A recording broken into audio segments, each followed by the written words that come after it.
नमो अरिहन्तार्णं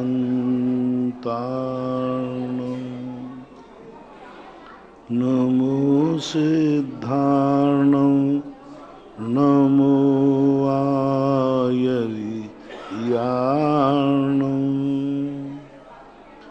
नमो वज्रायार्णं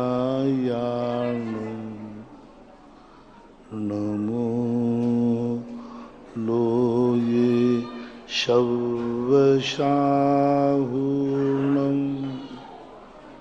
पंच परमिष्टि भगवान की जय। आचार्य श्री गुरुवर कुंद कुंद महाराज की, आचार्य श्री गुरुवर विद्यासागर महाराज की जय। परम पूजनीय निर्यापक श्रमण मुनि श्री सुधा सागर जी महाराज की जय हो। बोले परम पूज्य चुल्लक श्री गंभीर सागर जी महाराज 105 श्री आर्षमती माता। सभी श्रोतागण एवं जिज्ञासु पूज सभी को नमोस्तु करें। नमोस्तु भगवान। वंदामी माता जी। वर्षा जैन रानीपुर से पूछती हैं, नमोस्तु महाराज जी, हम लोग जिस मकान में रहते हैं उसमें एक कमरे में हम लोग जब शयन करते हैं तो उसमें बहुत बुरे स्वप्न आते हैं।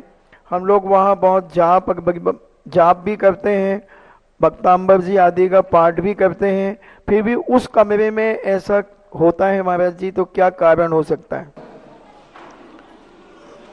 अब इस संबंध में मैं विशेष कुछ नहीं कहूँगा। कभी कभी मानसिक स्थिति भी ऐसी बन जाती है जिस कारण से बहुतायत ऐसा होता है, और कोई ऐसे कारण नहीं बनते हैं जो दुस्वप्नों का कोई कारण बने। साइकोलॉजी कभी कभी बन गई है तो ऐसा होता है। अपने मन को स्थिर करें, बस यही संकेत कर सकता हूँ।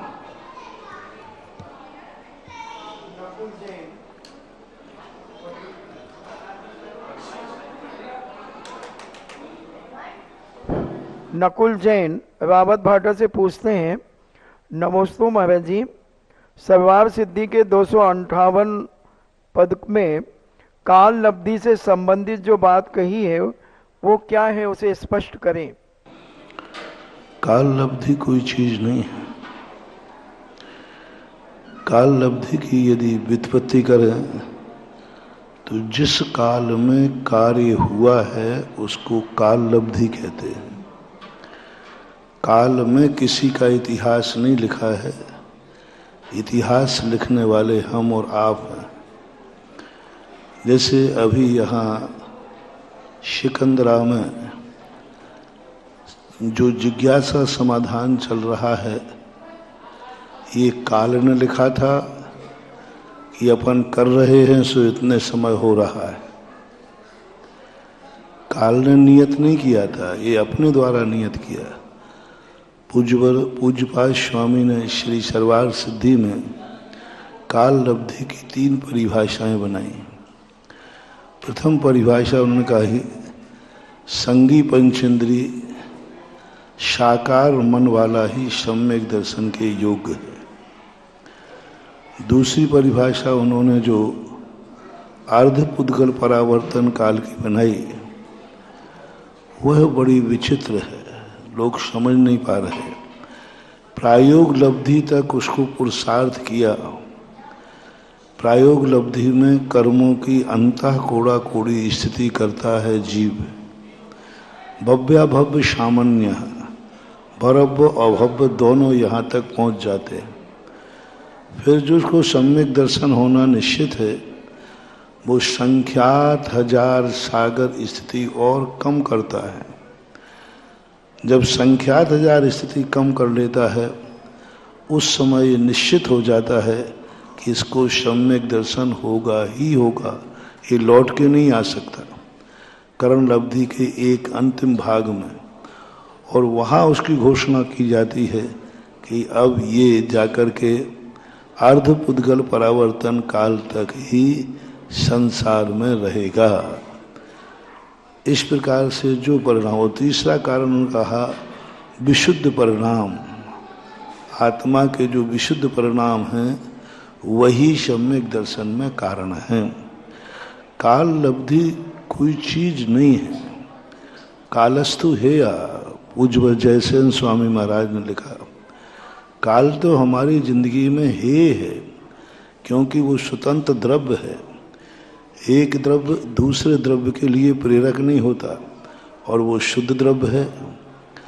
शुद्ध द्रव्य पर द्रव्यों का कर्ता होता ही नहीं,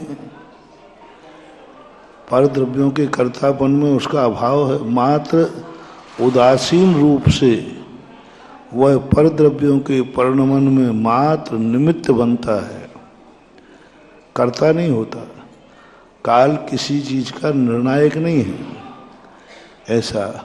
और हमने बहुत बार कहा है कि काल लब्धि शब्द, नियत शब्द जब तुम्हारी जिंदगी में आ जाए, समझ लेना तुम्हारा डाउनफॉल चालू हो गया, तुम्हारा हिरास, तुम्हारी शक्तियां सब खत्म होना चालू हो जाएंगी। जितनी शक्ति है वो त्रोहित हो जाएगी। दो चीजें कभी नहीं लाना कार्य प्रारंभ करने के पहले, जो होना है सुनिश्चित है। ये भाव भी यदि आ गया, सबसे बड़ा अवशगुन है, जिंदगी का सबसे बड़ा अवशगुन है। कार्य प्रारंभ करते यदि ये भाव आया, जो होना है सो होगा, नहीं, ये परिणाम लाने से हमारी जो शक्तियां हैं, जो जागृत होने वाली थी, वे आवरणित हो जाएंगी, कुंठित हो जाएंगी। तीसरा, कभी ये कार्य शुरू करने के पहले नहीं लाना, भाग्य में जो लिखा होगा सो होगा। ये दो जिंदगी के ऐसे अभिशाप हैं जिनके कारण से व्यक्ति बहुत सारी शक्ति रखता है। उस समय तो हमें यही पूज्यवर अकलंक स्वामी महाराज कहते हैं राजवार्तिक में कि उस समय तो एक ही बात सोचना है, मैं यदि सच्चा उपादान मेरा जागृत है और निमित्त सच्चा है, तो नियत और भाग्य क्या करेगा, काम होगा ही होगा। अलंग शक्तिर भवितव्यतेयम हेतुद्वया विस्कृत कार्य लिंग। हेतुद्वया विस्कृत, हे दो हेतुओं के द्वारा जो आविष्कृत होता है कार्य, वो नियत होता है, वो नियत होता है, उसको कोई टाल। अलंग शक्ति भवितव्यतेयम, वो होगा ही होगा, अलंग शक्ति है। हेतुद्वया विस्कृत कार्य लिंगा, क्योंकि कार्य की पहचान है जिसमें दो हेतु विद्यमान है। ऐसा परिणाम यदि हमें जागे तो हमारे अंदर जो आवरण पड़ा हुआ है वो एक क्षण में क्षयोपशम को प्राप्त हो जाता है। एक क्षण में जिस कार्य को करने की हमारी शक्ति नहीं थी, हमारी शक्ति जागती है। कहते ना, दमदार तो बेड़ा पार। यदि हौसला बुलंद है तो मंजिल भी निकट है। हौसला यदि बुलंद है तो मस्जिद भी, और हौसला जिनका बुलंद है वे किस्मत की रकीलों को भी बदल देते हैं। किस्मत की रकीलों पे चलने वाले बुज़दिल होते हैं। किस्मत हमने लिखी है, हम उसको बदल सकते हैं। जो राइटिंग हमारी खुद की है राइटिंग, उस राइटिंग को हम बदल देंगे, दूसरे से मिलाने की जरूरत ही नहीं। क्योंकि किस्मत जो लिखी है हमारी खुद की राइटिंग से लिखी गई, खुद ने लिखी है, हम खुद उसको मिटा सकते हैं। ऐसा हौसला होना चाहिए। तो इस प्रकार की काल लब्धि की चर्चाएं कोई ज़्यादा आचार्यों ने की नहीं। विकिर प्रकीर्ण कुंद कुंद स्वामी ने कहीं भी काल लब्धि की चर्चा नहीं की। पूज्यवर समंतभद्र महाराज जो आद्य आचार्य हैं, पूज्यवर बटकेर महाराज, पूज्यवर यति वृषभ आचार्य महाराज, पूज्यवर पुष्पदंत भूतबली महाराज, ये सब ईसा पूर्व प्रथम शताब्दी के आचार्य हैं जिन्होंने काल लब्धि की कहीं चर्चा नहीं की। बाद में काल लब्धि की चर्चा आई है। मात्र पूज्यवर कार्तिकेय स्वामी ने कार्तिकेय अनुप्रेक्षा में भी वहाँ काल लब्धि की चर्चा की है, लेकिन वो भी जब की है जब कार्य करने पर तुम विफल हुए। अब ये दोनों चीज़ों को कहाँ लाना? एक जिनेन्द्र वर्णी हुए हैं क्षुल्लक जी, जैन सिद्धांत कोशकार, उन्होंने एक बहुत अच्छी बात लिखी कि यदि नियतवाद लाना है तो हर चीज में लाओ, पाप कार्यों में भी लाओ। किसी ने हमें गाली दी है तो सोचो भगवान ने आज ऐसे ही देखा था। किसी ने तुम्हारे जेब में से चोरी कर ली है, आकुल व्याकुल प्रणाम मत करो, क्योंकि भगवान ने ऐसे ही देखा था। तो हम उन कार्यों में तो लाते नहीं, धर्म के कार्यों में लाते हैं। भाई ऐसा क्यों नहीं कर रहे हो? बोले अभी हमारी काल अवधि नहीं आई। तो इस प्रकार से वहाँ भी उन्होंने कहा कब लाना ये चीज़ें? जब तुम पूर्ण कार्य करने पर विफल हो जाओ, उस समय जरूर इस बात को लाना, ऐसा ही होना था, ऐसा ही भाग्य में लिखा था। उसके बाद कहना।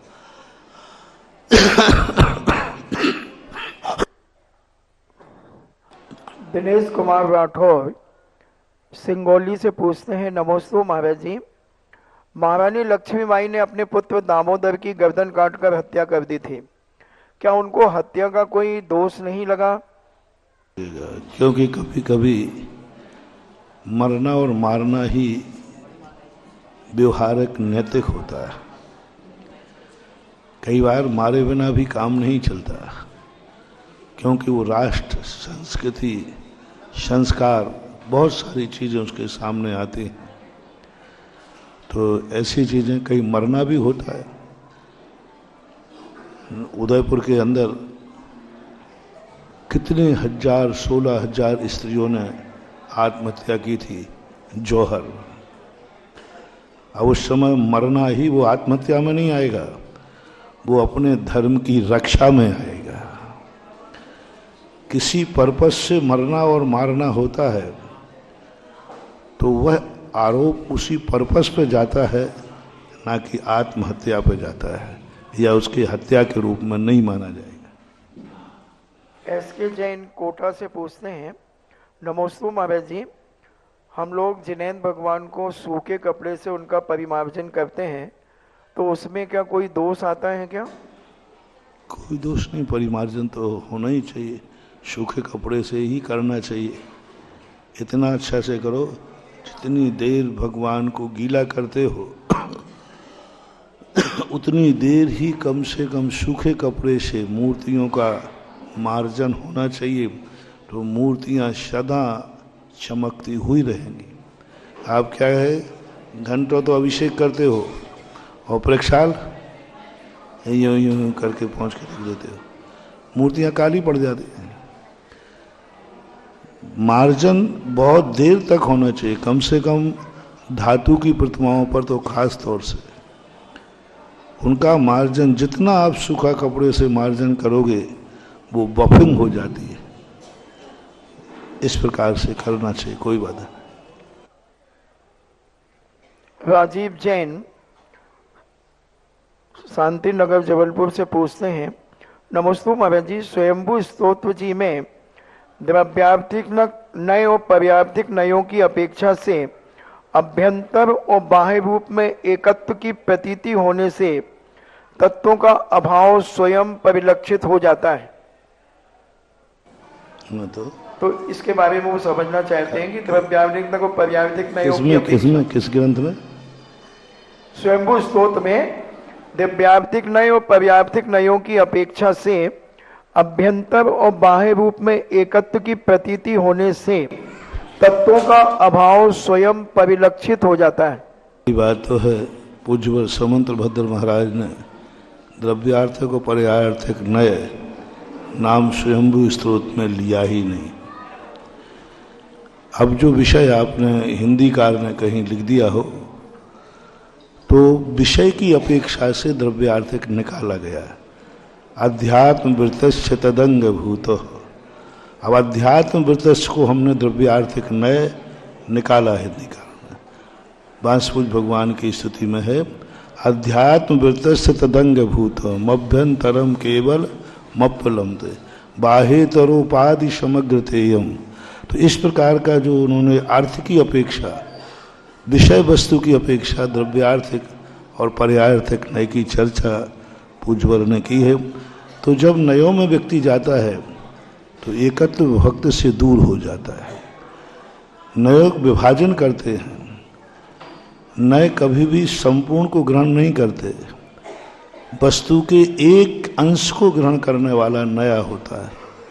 और जो वस्तु के एक देश को ग्रहण करे वो तत्व का अनुभव कैसे कर सकता है?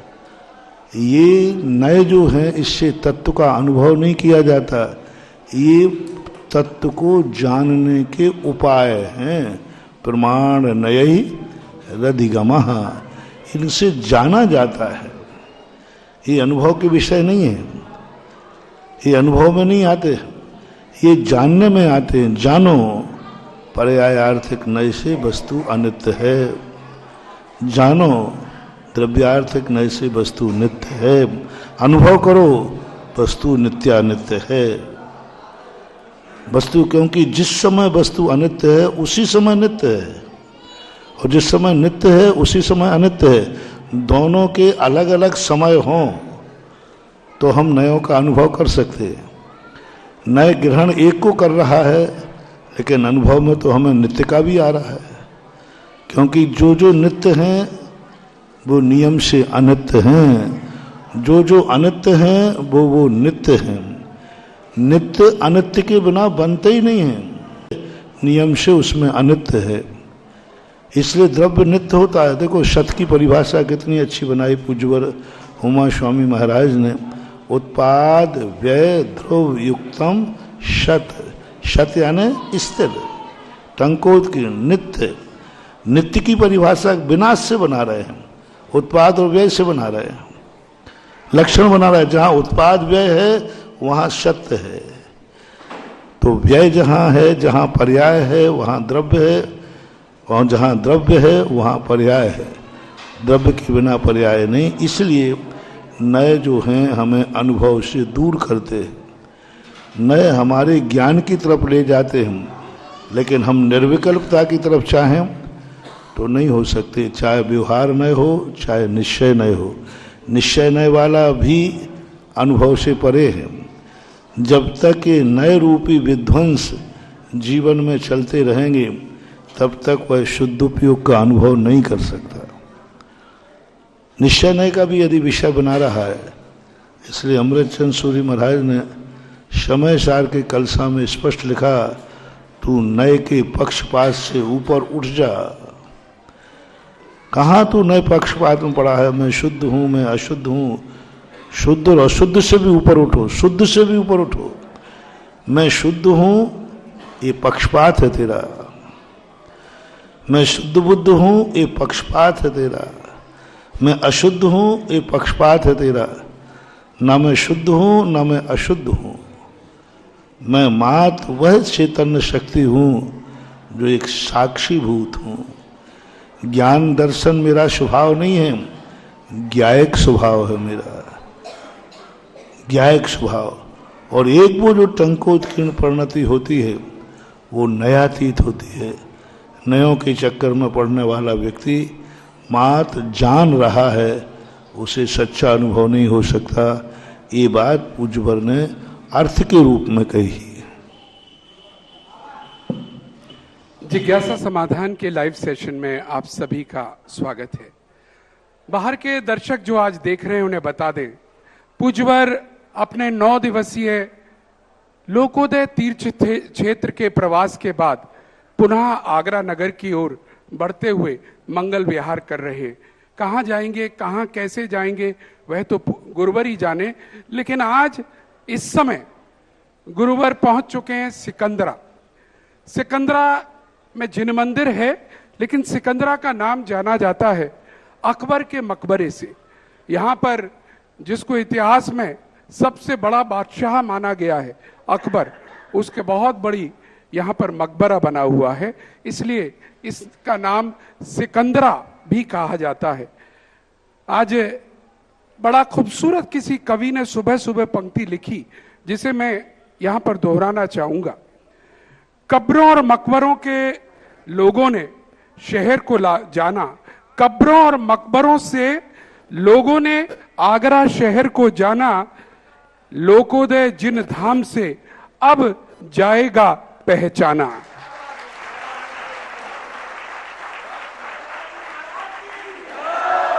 मुर्दों का शहर अब जिंदा होकर आया है मित्रों। जिस शहर को मुर्दों के लिए जाना जाता था, अब वहां पर अरिहंत परमेष्ठी का मंदिर होगा, वहां पर लोकोदय तीर्थ धाम होगा। ये शुभोदय है हम सबका, आगरा वासियों, भारत का। मैं किसी भी का मना नहीं कर रहा हूं, लेकिन यह तो हकीकत है कि हम किसी ऐसे स्थान पर जहां मकबरे हों और कब्र हों उसको अपनी पहचान बनाएं, तो हम भी मुर्दा ही तो थे आज तक। लेकिन आज यानी कल पूज्यवर जब वहां पर पूरी स्थापना करके आए हैं, तब से पूरे नगर में उत्साह है। और ये बात मैं जैनेतर समाज से भी कहना चाहता हूं कि अब आगरा की नगरी जिंदा हो गई है, और देखिएगा इस आगरा नगर का विकास कैसे होगा। ये लोकोदय का अतिशय है। पूज्यवर से स्वयं हम पूछेंगे इसका अतिशय, लेकिन अभी यहां पर मैं देख पा रहा हूं पूज्य गढ़नी आरिका आर्षमती माता जी का संग विराजमान है। पूज्य गढ़नी आरिका आर्षमती माता जी जो आचार्य सराकोद्धारक आचार्य ज्ञान सागर जी महाराज की शिष्या हैं, अंतिम दीक्षित शिष्या हैं, अपने संघ के साथ यहां पर विराजित हैं। और इत्तेफाक देखिएगा, आपका भी वर्षा योग आगरा में हुआ था, आगरा की ओल्ड ईदगाह कॉलोनी में, और पूज्यवर तो खैर पूरे आगरा में समाये हुए थे। लेकिन आज जब वर्षा योग कल पिछिका परिवर्तन हुई थी, समापन हो गया है, पूर्ण रूप से समापन हो गया है, विहार की बेलाएं चल रही हैं।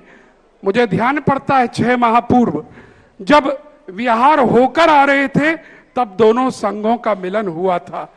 और आज पुनः जब विहार की बेला है, एक उत्तर और एक दक्षिण दिशा की ओर, जो भी दिशा है उस तरफ बढ़ रहा है। पुनः सिकंदरा बना है वो क्षेत्र जहां दो संघों का मिलन हुआ है। तालियों के साथ अधिक न कहते हुए मैं विनय पूर्वक गढ़नी आरिका आर्षमती माता जी या उनके संघ से अनुरोध करूंगा कि एक जिज्ञासा के रूप में, क्योंकि जिज्ञासा का प्रारूप है, अपनी बात को कहेंगी। पूज्य माता जी, सबसे छोटी माता जी आरिका अज्ञमती माता जी, अंशमती माता जी।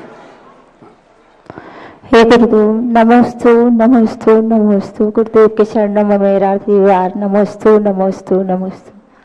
हे गुरुदेव, जब से हमने आपके प्रवचन सुने, गुना आपका चातुर्मास हुआ, बजरंगगढ़ में जीर्णोद्धार हुआ, और रोज गुना आयरन से रोज गुना जाते थे, आपके प्रवचन सुनते थे, उसका ऐसा प्रभाव हुआ,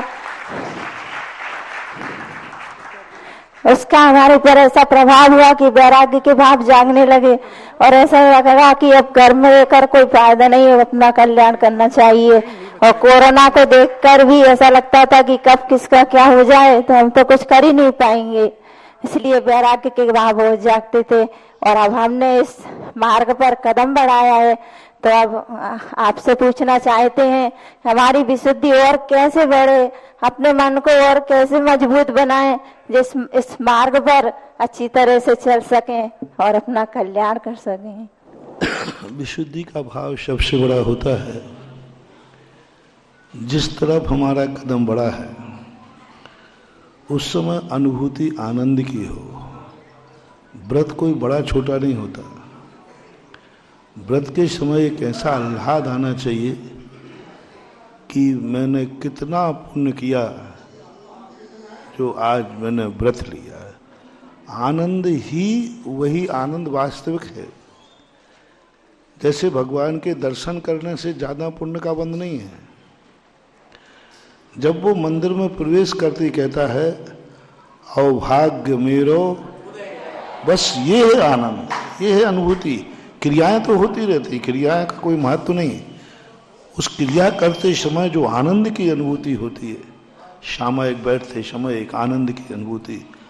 देखो, मैं 1 घंटे के लिए समस्त पापों से निर्वृत्त हो रहा हूँ, 1 घंटे के लिए मैं मौन रह रहा हूँ, 1 घंटे के लिए मैं समस्त विकल्पों से दूर हो रहा हूँ, 1 घंटे में आसन लगा के बैठूंगा, मैंने काय को रोक दिया। 1 घंटे मैंने काय को रोका है। कितने जीवों की विराधना बचाई है, कितनी अहिंसा। एक हाथ पैर हिलता है, कितने जीव मरते। वायु का है, निगोदिया जीव। और आज मैं 1 घंटे के लिए निर्विकल्प हो गया, कितने जीवों का प्राण बच गए। 1 घंटे के लिए मेरा विकल्प दुनिया के विकल्पों से दूर हो गया। और समय वो जो आनंद की अनुभूति आती है, वो आनंद की अनुभूति हमें उस योग्य बना देती है जो व्रतों का आनंद उसके बाद आता है। इसलिए मार्ग पर चलते समय हमें एक ही बात, और पीछे की जो है वह स्मृति गायब होना चाहिए।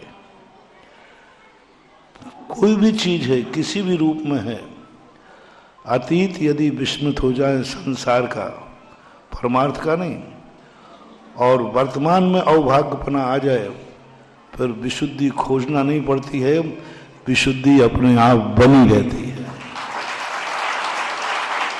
बस किसी भी धर्म क्रिया में मानते समय अपन को अवभाग्य की अनुभूति होना चाहिए।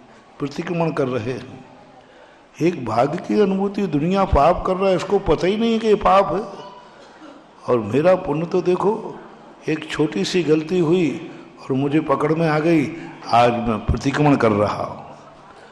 प्रतिक्रमण करते समय एक अवभाग्यपना, क्रोध करते समय अवभाग्यपना और क्षमा मांगते समय अवभाग्यपना, दोनों में कितना अंतर है। क्रोध आ गया किसी पे और एक व्यक्ति ने क्षमा मांग रहा है, क्षमा मांगते समय यदि उसको ये आ गया, ओहो मैंने कितना बड़ा पुण्य किया कि आज मेरे मन में सारा मान गलत होकर मैंने सामने वाले को हाथ जोड़ दिए, जय जिनेंद्र कर लिया। ये भाव नहीं आए, क्या करूं, मजबूरी में क्षमा मांगना पड़ी, नहीं तो मैं तो 3 भाव में नहीं मानता। आनंद की अनुभूति हो जाए तो ये मोक्ष मार्ग एक ऐसा, कलयुग में ये कहा है, सतयुग में जिन परिणामों से जितने कर्मों की निर्जरा करोड़ों वर्षों में होती है, पंचम काल का जीव उन्हीं परिणामों से उतने कर्मों की निर्जरा क्षण मात्र में कर लेता है। तो मैंने कैसे कर लेगा, आज तो शक्ति वैसे ही कमजोर है। नहीं, अवभाग्य मानकर, शक्ति कम है, वातावरण प्रतिकूल है, उसके बावजूद भी मेरे कितने भाग्य हैं कि मैं संयम के मार्ग पर बढ़ रही हूं। शक्ति ही नहीं। आज तुम लोग समझो कि हम लोगों में कोई शक्ति अलग से होती है, सो मत समझना। जितनी ठंड तुम्हें लगती है उतनी हमें लगती है। हाँ, ये मत समझना कि कोई हम लोग पाषाण के हैं कि लोहे के हैं, बराबर उतनी ठंडी लगती है। कंकड़ चुभेगा तो वेदना उतनी ही होती है, कोई अंतर नहीं है, किंचित मात्र नहीं। बस अंतर क्या है, तुम उसे पाप कर्म का उदय मानते हो। जब तुम्हें ठंड लगती है या कंकड़ चुभ जाए तो तुम्हें क्या लगता है, अरे मेरे कौन से पाप कर्म का उदय है, देखो लग गया। और हम लोग क्या कहते हैं, ओहो मैंने कितने पुण्य किए, किस हीन संगनन में भी आज मैं दिगंबर मुद्रा के साथ इसको सहन कर रहा।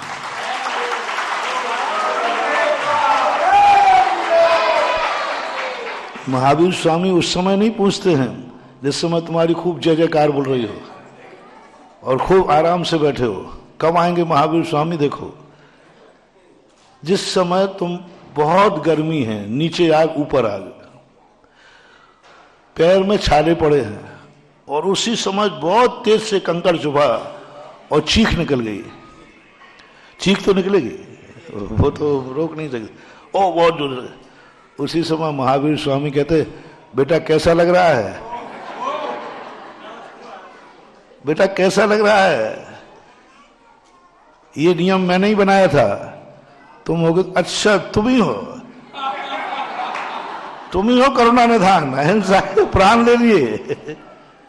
और ज्ञानी क्या कहेगा, ओ भगवान मेरे कितने भाग्य हैं कि इतना कष्ट हुआ कि चीख निकल गई, लेकिन मेरे अभाग्य हैं कि मुझे जूते याद नहीं आए, और मेरे भाग्य हैं कि मैं जिनवानी को कोस नहीं रहा हूं कि जिनवानी ने ऐसा कठिन मार्ग क्यों बनाया, बल्कि ये भाव आ रहा है ऐसी परिस्थिति में भी मैं जिनवानी की आज्ञा का पालन कर रहा हूं।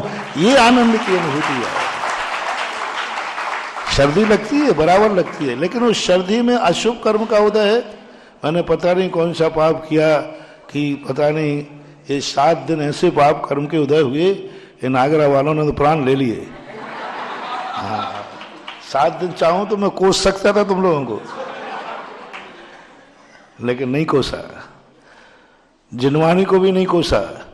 मुझे तो आनंद आया, भगवान इतनी शक्ति और दे दो कि जो इन्होंने कंटेनर लगाया ये भी बिना हटा करके बैठ जाऊं, इतनी शक्ति और है। ये दुर्भाग्य नहीं है, ये सौभाग्य है। बस इतना ही अंतर है, साधु पर जब कष्ट आता तो वो सौभाग्य मानता है, और आप लोगों पर कष्ट आते तो दुर्भाग्य मानते हैं। बस जब तक अपन इन कष्टों को सौभाग्य मानते रहेंगे, हमें कुछ सोचने की जरूरत नहीं है। हमारा व्रत, हमारा धर्म दिन दूना रात चौगुना बढ़ता जाएगा।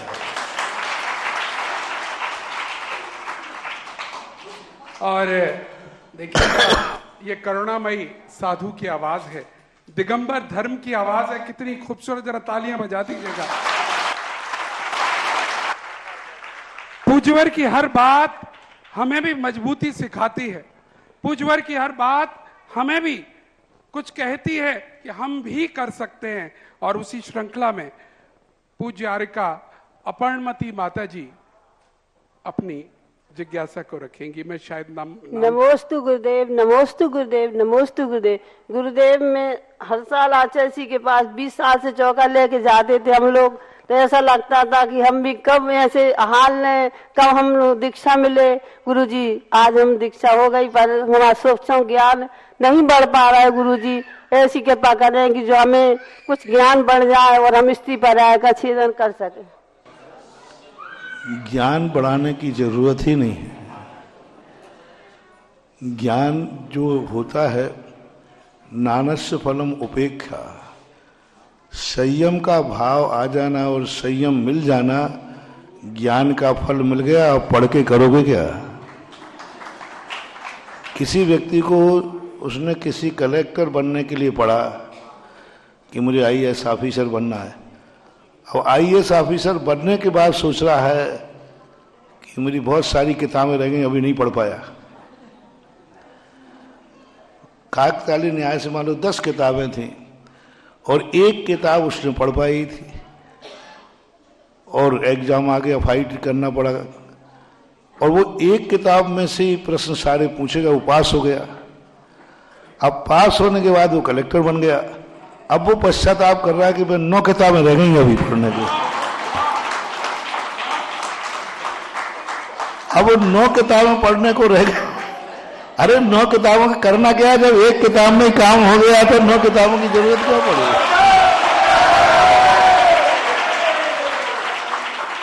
नानस्य फलम उपेक्षा, ज्ञान का जो फल है वो हमें एक अक्षर पढ़ने से भी प्राप्त हो जाए तो द्वादशांग की कोई जरूरत ही नहीं, ऐसा मानना चाहिए। ऐसा है। और अब मैं अनुरोध करूंगा पूज्य आर्यका अमोदमती माता जी से अपनी जिज्ञासा को रखेंगी यहाँ पर।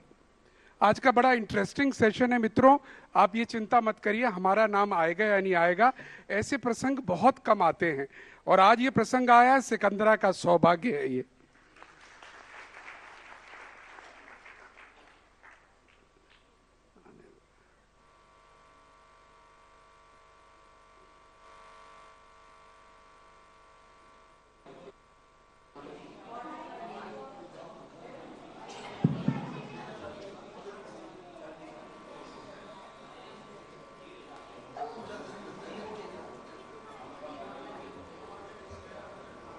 ठीक करो उसको।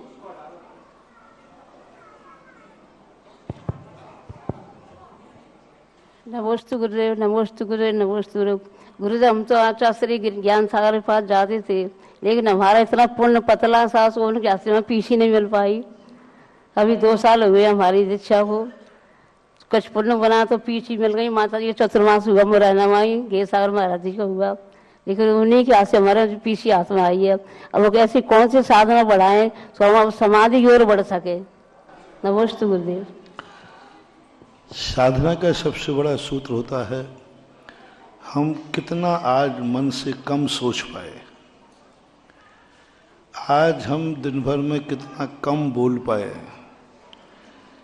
आज हम कितनी अपने मन वचन काय को स्थिर कर पाए। समाधि का सबसे बड़ा सूत्र यह होता है जितना ज़्यादा हम अपने आप को संकुचित कर पाएंगे, समाधि के उतने ही हम निकट चले जाते हैं। और उस समय हमारी आकुलताएं जितनी कम होती जाएं, वह सब समाधि, यहाँ तक कहा समाधि तक बढ़ने वाले को कि स्वाध्याय जितना किया है उसको भी भूल करके माँ संवेगनी और वैराग्नी कथा में ही रुचि रखे। संवेगनी और वैराग्नी जो कथाएं होती हैं, ये कथाएं ही सदा हमें समाधि की तरफ प्रेरणा देती हैं, ऐसा मानना। चलिएगा, और अब मैं बुलाना चाहूंगा, अनुरोध करना चाहूंगा, आपने भी अनुभव किया होगा, जोश से भरी हुई माता जी हैं और जब समाज में जाती हैं तो एक अलग जोश पैदा करती हैं। युवा अवस्था में दीक्षा हुई है, आज के युग की माता जी हैं, आज के युग के तौर तरीकों को बेहतरीन तरीके से पहचानती हैं और आप सबकी कमजोरियों को जानते हुए आपको कैसे धर्म के मार्ग में लगाना चाहिए वह भी भली प्रकार से जानती हैं। इसीलिए जो भी आयोजन आप करती हैं वह आयोजन सुपर हिट निकलते हैं। और मुझे भी सौभाग्य मिला था जब पूज्य आचार्य ज्ञान सागर जी महाराज, सराकोद्धारक आचार्य ज्ञान सागर जी महाराज अपनी शिष्या को अंतिम दीक्षा दे रहे थे। उस मंच का संचालन का सौभाग्य मुझे मिला था, लेकिन यह नहीं मालूम था कि यह अंतिम बार हम उस मंच पर मिल रहे हैं, क्योंकि उसके बाद तो समाचार ही मिला था। पूज्य माता जी। पूज्य गुरुदेव के चरणों में त्रिवार नमस्तु, बारंबार नमस्तु, नमस्तु भगवान, नमस्तु भगवान, नमस्तु भगवान। 2 दिन से भाव था कि पूज्य गुरुदेव के चरण आज मिल जाए, चरण गंधोदक मिल जाए। और जैसे ही पता चला कि पीछे परिवर्तन 7 तारीख का है, तो ऐसा लग रहा था कि कब हम पहुंच जाएं गुरु चरणों में और पीछे परिवर्तन देखने के लिए मिल जाए। पीछे परिवर्तन नहीं मिला। वहां से बिहार के लिए सुना कि कल बिहार है, फिर सोचा कि एक आहारचर्या मिल जाए गुरुदेव के साथ, आहारचर्या भी नहीं मिली। फिर मन में भाव आया कि गुरुदेव का शाम संध्याकालीन की वेला में जिज्ञासा समाधान मिल जाए। ये प्रार्थना दिल की बेकार नहीं होगी, ये प्रार्थना दिल की बेकार नहीं होगी, पूरा है भरोसा मेरी हार नहीं होगी, पूरा है भरोसा मेरी हार नहीं होगी। जय गुरुदेव, जय जय गुरुदेव, जय गुरुदेव, जय जय गुरुदेव। गुरुदेव, हमने तो ये देखा है कि जो दिल से भावना, जो मन से भावना भाई जाए वो अवश्य ही पूरी होती है। मेरे मन में बहुत भाव थे कि अगवानी तो कर ली थी गुरुदेव की, लेकिन बिहार में भी आपके दर्शन हो जाएं, और वो भाव भी पूरा हो गया। कल हमारे पास कुछ लोग बैठे थे, लोकोदय से आए थे और लोकोदय की चर्चा कर रहे थे। कह रहे थे कि माता जी प्रोग्राम बहुत सुंदर हुआ था, तो हमारे मन में भाव हो रहे थे कि हम भी जल्दी से जल्दी एक बार लोकोदय चले जाए। तो हमने कहा कि आगरा वाले समझे या ना समझे, आगरा वाले समझे या ना समझे कि आगरा को क्या मिला है, लेकिन मैं कह रही हूं कि गुरुदेव ने अपने 41 साल की साधना का जो फल दिया है वो आगरा वालों को मिला है।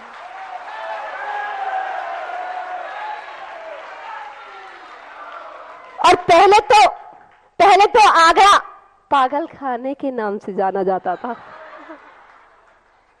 पहले तो पागल खाने के नाम से जाना जाता था आगरा, लेकिन अब पुण्यशाली लोकोदय के नाम से जाना जाएगा, पुण्यशाली लोकोदय के नाम से जाएगा। तुम लोगों ने एहसास किया नहीं किया, आप 9 दिन वहां जाते रहे आते रहे, लेकिन मैंने 9 दिन का अनुभव पूरा दूर बैठ करके भी, और वही भाव जो तुमने वहां लिया था वही पूरा भाव मैं यहाँ बैठे बैठे लेती रही।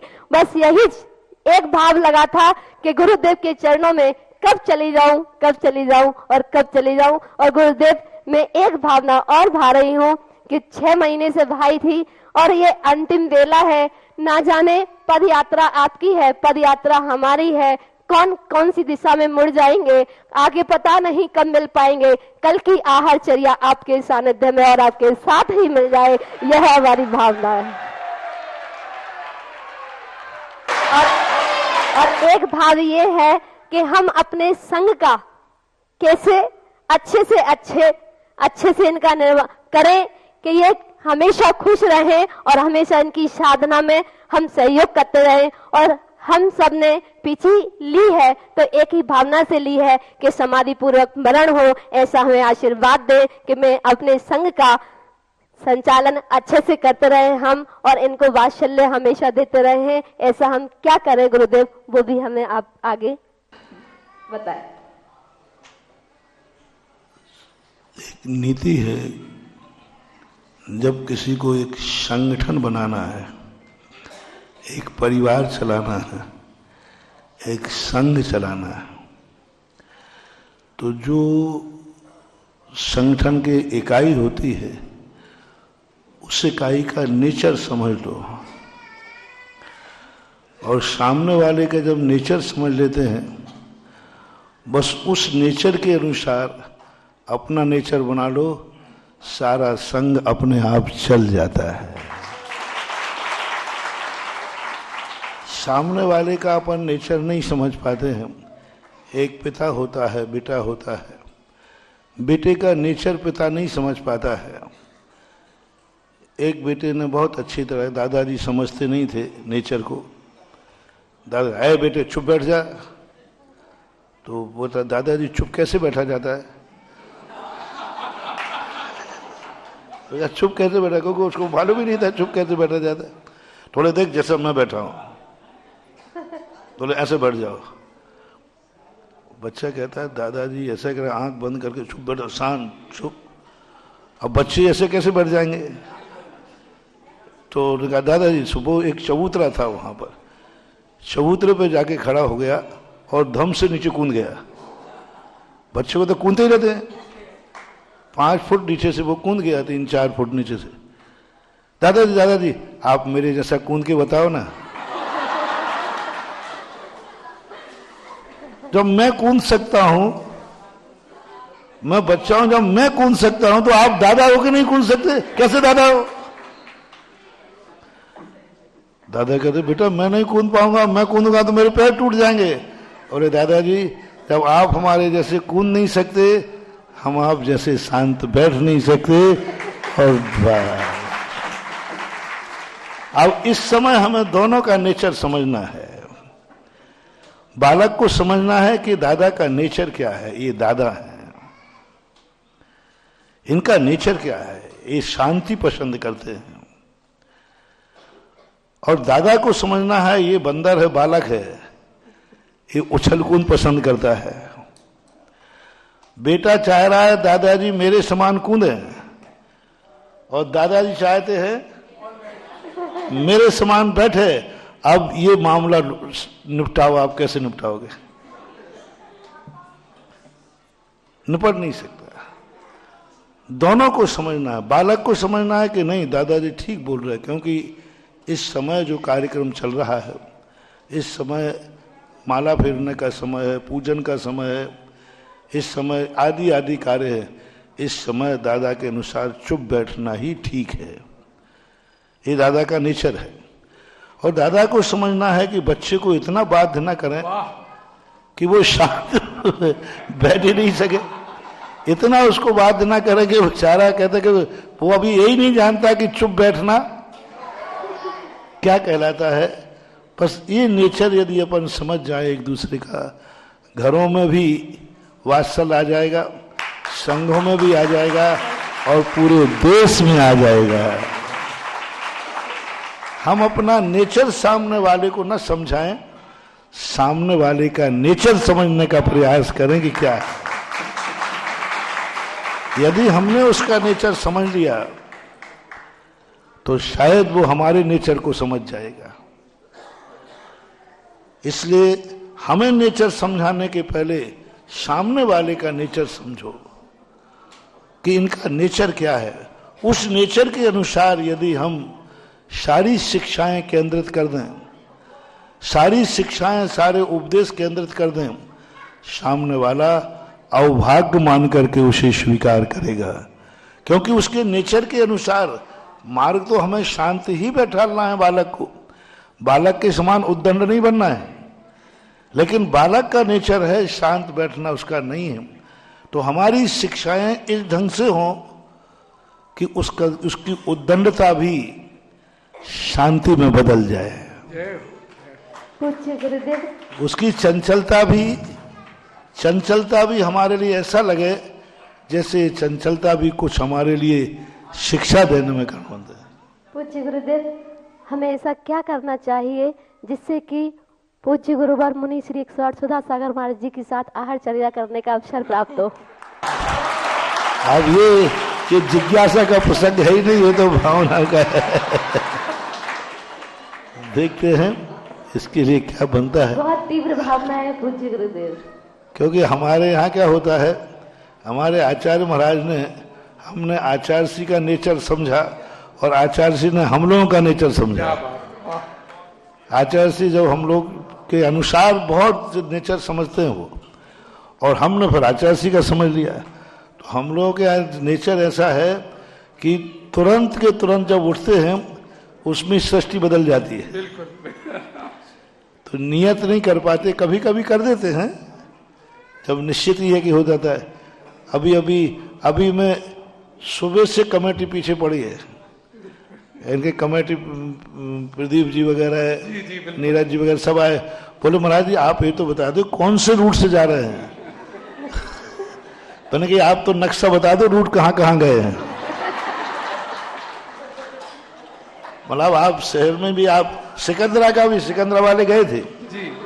तो हमने कहा भाई देखो अभी मैं हाँ नहीं कहूंगा, तो उन्होंने कहा कि आप हाँ कहो या ना कहो, हम तो तैयारी कर ली। और जब तो इन लोग, अब मैंने कहा भाई तुम मत करो, देखो मेरा कोई भरोसा नहीं है, कई स्थानों पर तैयारी की हुई भी रखी रह जाती है, बहुत बार ऐसा होता है। तो एक स्थान पे ऐसा हुआ, देखो मैंने कहा था तुमसे, उन्होंने खूब तैयारी कर ली थी, पंडाल मंडाल लगा लिए, और मेरा बिहार दूसरी तरफ हो गया। मैंने पहले कहा था दो तैयारी मत करो। एक व्यक्ति थोड़ा सा उसमें ज्ञानी था, होगा मनोज जैसा होगा कोई, उसने गजब की बात कही। मैंने कहा देखो, मैंने इशारा किया था देखो मैं नहीं आ पाऊंगा और अभी मेरा कोई निश्चित नहीं है। तो बोले निश्चित तो नहीं है ना अभी? नहीं, हमने कहा हाँ अभी दूसरी तरफ भी निश्चित नहीं है। तो उसने पूरी तैयारी कर ली, फिर मैं गया नहीं, मैं तो दूसरी तरफ चला गया। तो मैंने कहा देखो तुम यही गलती करते हो, तुम लोग मानते हो नहीं। बोले महाराज जी आप डांटने की जरूरत नहीं है, कम से कम तैयारी करने का पुण्य तो मुझे मिला है। क्या बात है, वाह। बोले मैंने कहा, बोले आप नहीं आए तो नहीं आए, लेकिन तैयारी करने का पुण्य तो मिला है। अरे ये तो मैंने कहा ये तो बहुत बड़ी पुराण की बात है। शास्त्रों में तुम लोग समझते हो कि जब चौके में आहार हो तभी पुण्य बंद होता है, महानुभाव। नहीं, महाराज के हार नहीं हुए तो कोई बात नहीं, तुमने चौका लगाया है, तुम्हें पुण्य का बंद बराबर हुआ है, बराबर हुआ है। एक गांव में था, वहां सब लोग जाकर के चौके लगाते थे। तो कहा कि महाराज ने कि भाई इतने चौके क्यों लगा रहे, मुझे 2 दिन रुकना है, और कई फिर आप लोगों के हार नहीं होते तो आप लोगों को बुरा लगता है। बोला नहीं महाराज, हम लोगों को कोई बुरा नहीं लगता। क्यों इतने चौके लगा रहे हो? बोले महाराज हम लोग आएंगे ही नहीं इतने चौकों में। उन्होंने कहा महाराज जी आपको किसने कहा कि आओ, आपको आना है तो आओ, ना मत आओ।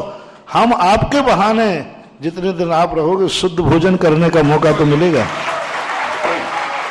अब ऐसे लोगों को पुण्य बंद करने से कौन रोक सकता है?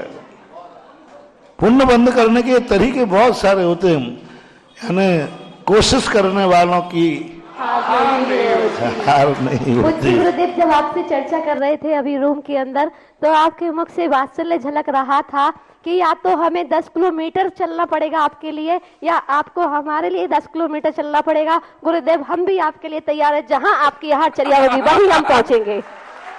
जय हो जय हो। मामला 10 किलोमीटर का अटक रहा है।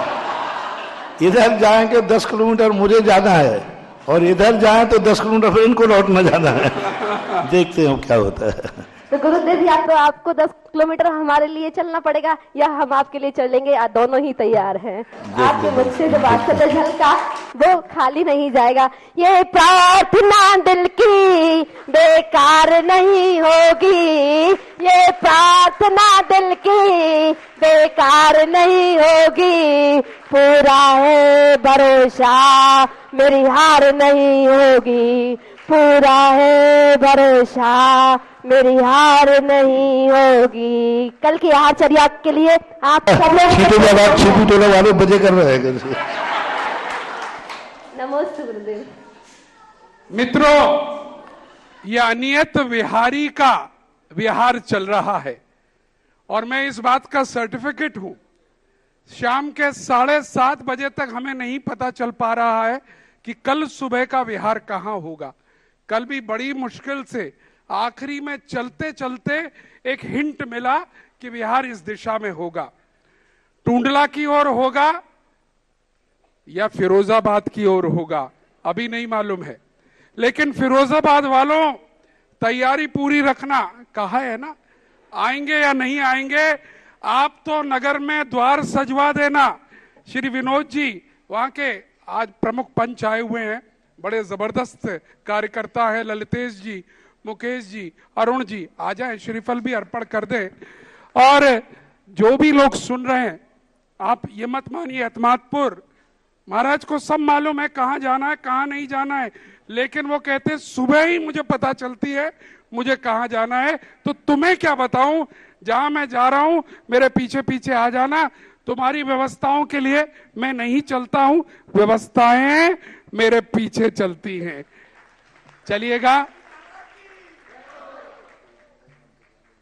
हाँ बिल्कुल, देवनगर मंदिर वाले भी तैयार रहे, ट्रांस यमुना वाले भी। आखिरी में भी 10 मिनट और रुक जाए, ये बाहर जा रहे हैं, 5 ही लोग हैं। मैंने आपका नाम ले दिया तो पता चलेगा सब खड़े हो जाओगे। आगरा वालों को श्रीफल चढ़ाने का बहुत शौक है, श्रीफल की बात कह दो, ऐसे आएंगे ओ हो, फिर चाहे प्रवचन में आए या नहीं आए वो उनके ऊपर है। मैं बुलाना चाहूंगा शिवरात्रि और श्रीफल चढ़ाने का बहुत शौक है, और श्रीफल चढ़ाने के बाद ऐसे भागते हैं कि उसको दिखाएं कि देखो बाहर खड़ा है कि नहीं, बोले जब तक चला गया है। अब तो सारी पोल पट्टी हमारी महाराज जी को पता चल गई है। अब तो जीवन भर आगरा वाले तुम पहुंचोगे जहां भी, सारी पोल बता देंगे दूसरों को भी। इसलिए, लेकिन अब तो लोकोदय वाले हो आप, आगरा वाले नहीं हो, लोकोदय तीर्थ क्षेत्र वाले हो। और जाना भी, अगर तुम्हें चाहिए अपना रिस्पेक्ट, सारे आगरा से कह रहा हूं, टेलीविजन से जो सुन रहे हैं वो भी सुन लें। कभी अगर वहां पर पर्ची आ रही हो, मंच पर भिजवानी हो, तो यह बोलना लोकोदय तीर्थ क्षेत्र से आए हैं, आगरा वागरा भूल जाओ, क्योंकि तुम्हारी पत्री बदल गई है। आगरा, जैसा मैंने कहा, मुर्दों का शहर था, विकास रुका हुआ था। लोक उदय, अगर अपना उदय चाहते हो तो इस लोकोदय को अपना एड्रेस बना लेना। तुम्हारी तरक्की तुम्हारे साथ है। ये पूज्यवर के प्रवचनों में से अंश बता रहा हूं, मेरा कुछ भी नहीं है। और मैं आवाज दे रहा हूं शिवरार्थी आर्यन जैन सिकंदरा आए और अपनी जिज्ञासा को यहाँ पर प्रस्तुत करें। और शिवरार्थी आर्यन के पास जब तक माइक पहुंचे, यहाँ बहुत सारे दानदाताओं की लाइन है जो भूदान के रूप में 1-1 लाख रुपए की राशि दे रखी है। अनिल प्रकाश, गौरव जैन, कैलाश विहार आगरा, श्रीमती गुड़माला राव का, नीरू राव का, अशोक राव का, नागपुर, ये सब 1-1 लाख वाले ही बोल रहे हैं। Dilip Kumar Bakliwal, bungalow road near Talaiya Koderma Jharkhand से 1,11,000 रुपए। श्रीमती अंजुलता वैद्य, पुत्र अतिशय वैद्य, बीना मध्य प्रदेश, सहसकूट जिनाले में 5.55 लाख की एक प्रतिमा। उषा जैन, धर्मपत्नी आनंद प्रकाश जैन, अंकित जैन, अर्पित जैन, गुड़गांव हरियाणा 1,11,000 रुपए भूदान के रूप में आपने दिए हैं। 1 लाख रुपए भूदान के रूप में श्रीमान नूतन जैन, अनिल जैन, तन्वी जैन, कोटा जंक्शन राजस्थान से भेजे गए हैं। शांति देवी पाटनी, धर्मपत्नी स्वर्गीय निर्मल कुमार पाटनी, सुरेश कुमार, विजय कुमार, अमित कुमार, इम्फाल जयपुर के द्वारा भूमि दान के लिए 1 लाख रुपए की राशि भेजी गई है। इसी प्रकार से अभिषेक जैन भिवानी हरियाणा के यहाँ से 1,11,000 रुपए की राशि भेजी गई है। शिवनगर हरियाणा के ये हैं। और इसके अतिरिक्त आप शुरू हो जाए, मैं जब तक दूसरा। नमोस्तु महाराज जी, और छुल्लक जी के चरणों में इच्छामी और माता जी के चरणों में तीवार बंदामी। महाराज जी, मेरा ये प्रश्न है कि हम तीर्थंकरों के नामों पे अपने प्रतिष्ठानों का नाम रखते हैं, तो ये कहाँ तक उचित है? भगवान तीर्थंकरों के नामों पे निषेध नहीं कर सकते, क्योंकि पूज्यवर जिनसेन स्वामी महाराज ने महापुराण के अंदर जब व्यक्तियों के नाम लिखने की बात आई, तुमने कहा कि भगवान के 1008 नामों को एक मटके में स्थापित करके किसी कन्या के द्वारा निकाल करके उस व्यक्ति का नाम रखा जा सकता है। जब ये बात उन्होंने कही तो मैंने सोचा, जब व्यक्ति का नाम, व्यक्ति भी संसारी ही है, बालक है, तो फिर इस प्रकार के प्रतिष्ठानों के नाम रखते हैं तो निषेध नहीं। पर नाम रखते समय ये ध्यान रखना, उस नाम की गरिमा भी रहना चाहिए। अब कोई गलत कार्यों की दुकानों के स्थान पे ऐसा नाम रख ले तो वो ठीक नहीं। मतलब उस नाम की मर्यादा हो। मान लो भोजनालय का नाम भी तुमने रखा तो कम से कम उस भोजनालय में अभक्ष तो न बने, कम से कम इतनी मर्यादा तो उसमें रहना ही चाहिए। तो मर्यादा को ध्यान में रख कर रखने में कोई बाधा नहीं है, लेकिन व्यापार वो मर्यादित हो, उस कुल और जाति के अनुकूल हो। कम से कम जाति के अनुकूल यदि व्यवहार है, व्यापार है, तो रखने में कोई बाधा नहीं है। जरा तालियां बजा दीजिएगा। ये बहुत अच्छा प्रश्न था। ये आर्यन के लिए तालियां हैं। उत्तर तो खैर बहुत ही बढ़िया है। और मैं अमिता जी जैन सिकंदरा से अनुरोध करूंगा, अपनी जिज्ञासा प्रस्तुत करेंगी। और यहाँ मैं नाम ले रहा हूँ दानदाताओं के। अनिल कुमार जैन, गौशाला रोड, राजा राम हलवाई के मकान के पीछे, अशोक नगर के द्वारा भी यहाँ पर 1 लाख रुपए की राशि अधिकतर लोगों ने भेज दी है। सबसे अच्छी बात ये आ रही है सामने, 10% 20% की ये भाषा बाहर वाले बहुत कम समझ रहे हैं। चाहे 5.5 लाख हैं, चाहे 1 लाख हैं, कोई भी 1 लाख नहीं भेज रहा। 1,11,111 पूज्यवर के प्रवचन सुनते हैं, क्योंकि यह 1,11,111 हमने जरूर 1 लाख कह रखा है, लेकिन इतना समझदार कर दिया है पूज्यवर ने जिज्ञासा समाधान से कि कभी भी 0 का अंक में लगाकर मत छोड़ना। अगर बढ़ोतरी चाहते हो तो बड़े समझदार हैं सारे लोग। अरुणा जैन, DLF फेज 2 गुरुग्राम हरियाणा ने भी यहाँ पर हमारे को नगद इंटरनेट से राशि भेज दी है। चलिए। मुनिश्री 108 सुधा सागर जी महाराज जी के चरणों में 3 बार नमोस्तु। शुल्लक श्री 105 गंभीर सागर जी महाराज जी के चरणों में इच्छामि और आर्षमती माता जी के चरणों में वंदामि। महाराज श्री, मुझ जैसे तुच्छ प्राणी के लिए आज ये समव शरण जैसा है और मेरा परम सौभाग्य है कि पुण्य का आज उदय हुआ और मैं आपके समक्ष अपनी जिज्ञासा रख रही हूँ। महाराज जी, मेरा प्रश्न ये है कि संत शिरोमणि आचार्य श्री गुरुवर विद्यासागर महाराज जी द्वारा रचित महाकाव्य मूक माटी का क्या सार है और वो हम महिलाओं के लिए महाराज जी मतलब मुख्य रूप से कैसे उपयोगी है? मूक माटी महाकाव्य महिलाओं के लिए महाराज जी मुख्य क्या हम लोगों को उससे संदेश हम ले सकते हैं? मूक माटी में महिलाओं के लिए बहुत अच्छा आचार्य महाराज ने किया। स्त्रियों की जितनी परिभाषाएं थीं, जितने नाम थे, स्त्री, अबला, प्रमदा, योषिता, इन सबको उन्होंने बहुत अच्छे अर्थ निकाले और इतने अच्छे अर्थ जो नेगेटिव अर्थ निकाले जाते हैं, अबला निष्क्रिय है, प्रमदा प्रमादी है, तो उनके उन्होंने उल्टे अर्थ, व्युत्पत्ति अर्थ करके और महिलाओं का जो हौसला बढ़ाया है कि महिलाओं को इतना मत समझो आबल, अबला बोले तो आबला, जो जिसके द्वारा ही बेटे में बल आता है उसको बोलते आबला। है ना, माँ ही दूध पिलाती है और उसके कारण से बालक में बल आता है। तो जितने लोगों में आज जो बल है वो सब अबला से ही मिला है।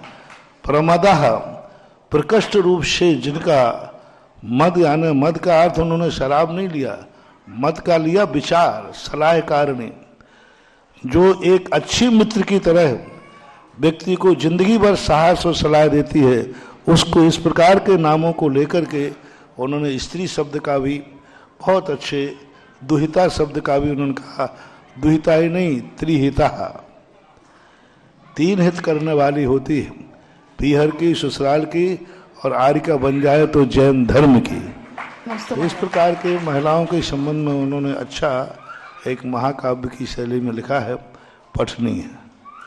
नमस्ते महाराज। चलिएगा, आज बहुत सारे नाम थे और हमारे जगदीश जी भी आज कह रहे थे, लेकिन क्या करूं, समय कहता है कि यहीं पर समापन की ओर मैं ले जाऊंगा। सिकंदरा का सौभाग्य है कि उन्हें यहाँ पर सुनने को मिला ये कार्यक्रम। लेकिन एक बात कहना चाहूंगा मित्रों, सुना है आगामी 23 जनवरी को राम जन्म भूमि अयोध्या में मंदिर बनका, 22 जन्मभूमि। जगदीश जी टाइम हो गया, मैं ये कह रहा था नहीं हो पाएगा आज। हाँ।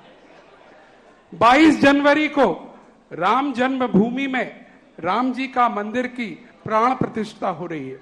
मैं इस प्रसंग को यहां इसलिए बोल रहा हूं क्योंकि जब मंदिर की शिलान्यास का कार्यक्रम था, मुझे ध्यान पड़ता है हम सबके घरों से अगर अधिक नहीं तो एक एक शिलादान गई थी, क्योंकि जैन वह जाति है जो सबको सहयोग करती है।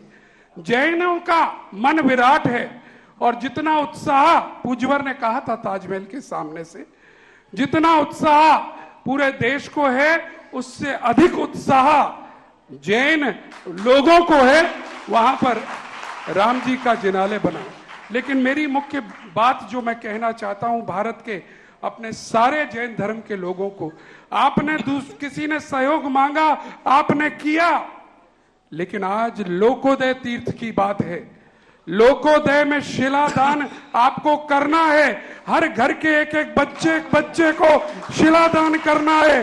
पूरे भारत का जैन समाज जहां भी रहता हो विश्व में, अगर आपके बच्चे के नाम से शिला का दान का यह अर्थ नहीं आपने स्लिप कटवा ली थी, शिला लेके नहीं गए थे। शिला दान का अर्थ है कूपन आप दीजिए या ऑनलाइन हम भेज रहे हैं, आप दीजिए, शिलाएं आपके नाम से रखवा दी जाएंगी। अभी शिलादान कल प्रारंभ हुआ है, ये 6 महीने तक चलेगा क्योंकि पूज्यवर ने कह दिया है 6 महीने तक नहीं, ये चलेगा। अब जब तक लोकोदय तीर्थ का कलशारोहण नहीं हुआ तब तक। हाँ, बहुत बढ़िया। शिला, ये शिला ऐसी है जिस शिला को मान लीजिए आपका मंदिर 5 फुट बन गया, 5 फुट बाद आएगा तो 5 फुट बाद उसकी शिला लगा दी जाएगी। 100 फुट का बन गया, शिखर बन रहा है तो उस शिखर में आपकी शिला लगा दी जाएगी।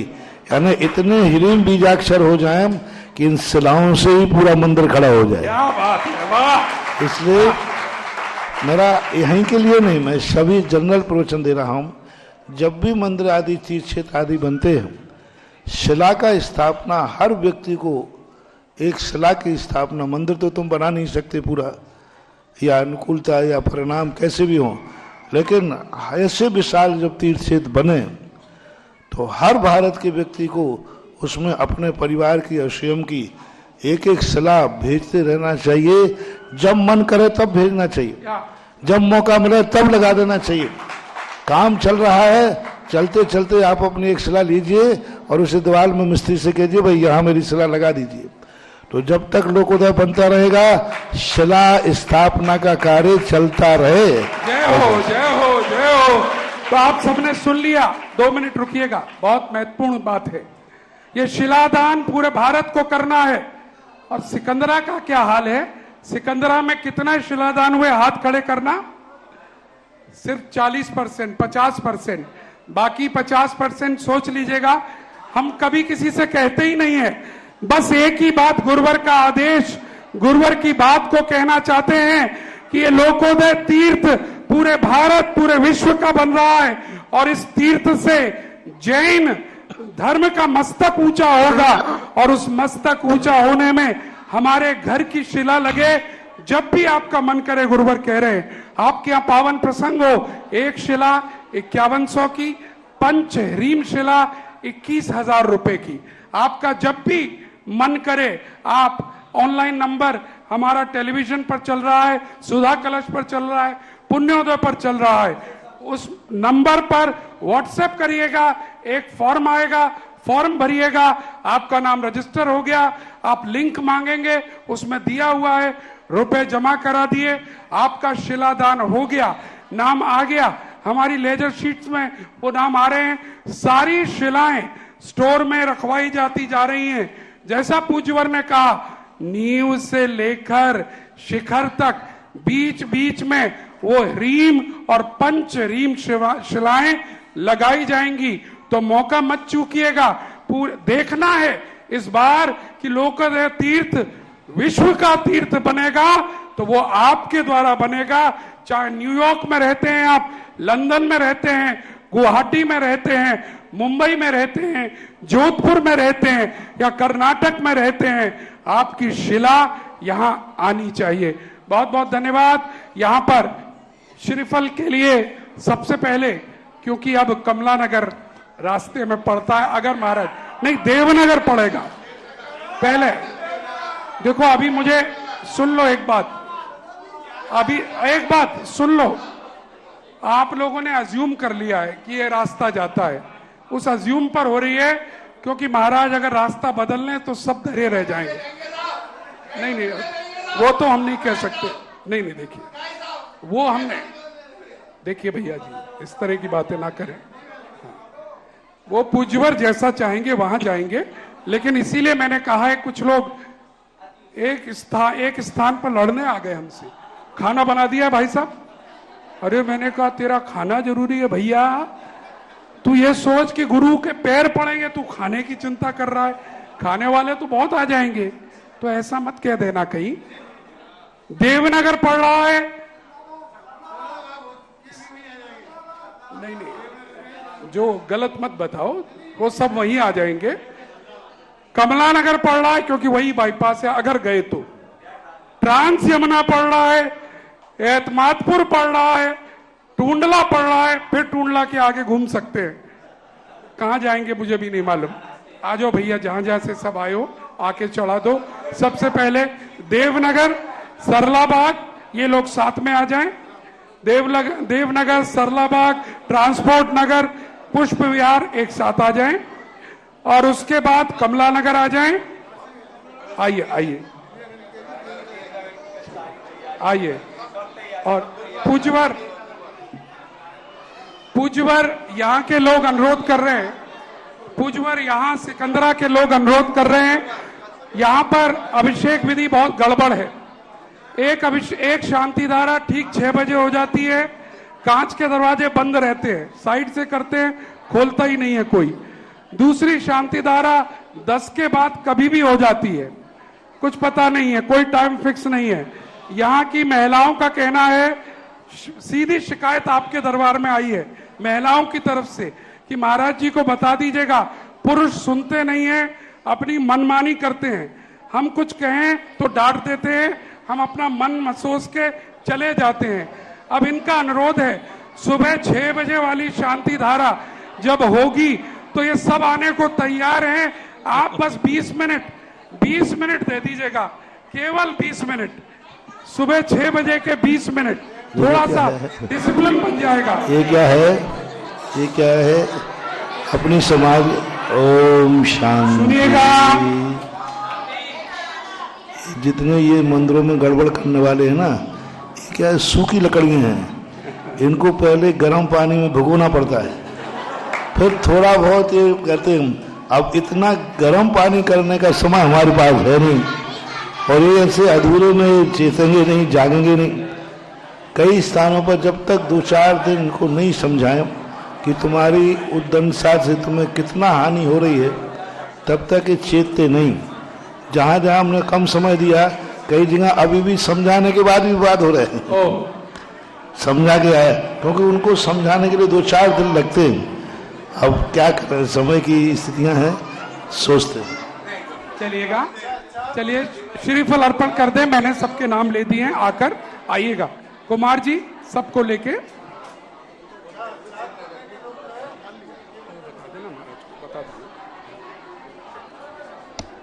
बता देना महाराज को, अभी बता देना। अब मैं माइक से क्या बताऊं ये बातें। हाँ चलिएगा, अब आरती का समय है। कौन सौभाग्यशाली है जो आरती करेगा, और जो आरती करेगा उसकी ये राशि इसी मंदिर में जाएगी। आरती करने का सौभाग्यशाली और जो राशि होगी वो इसी मंदिर में जाएगी। और कम से कम राशि 11,000 से प्रारंभ होती है। 3 या 4 आरती, भैया आरती तैयार करा लेना, 3 या 4 आरती कर सकते हैं। हाँ साहब, प्रथम आरती 11,111 रुपए। हाँ साहब, किसके भाव हैं? प्रथम आरती 11,111 रुपए।